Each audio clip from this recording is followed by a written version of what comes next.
Welcome back to another technical deep dive here in the debug zone. Today we're tackling a big question and breaking it down with insights from other users. Hopefully this clears up some misconceptions and helps you get the answer you need. So buckle up, stay a little curious, and let's jump right in.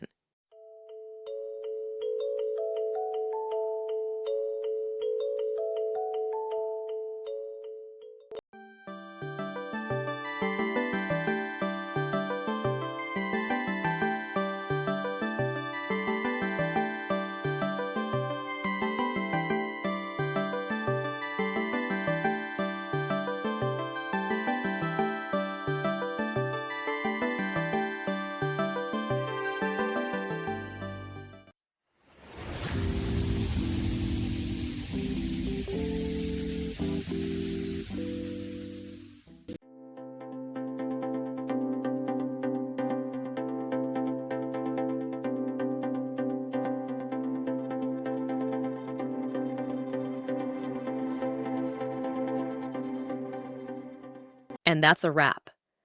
I hope you found the answer you were looking for. If you did, take a second to hit that subscribe button. It really helps out. And let me know in the comments which solution worked best for you. See you next time in the debug zone.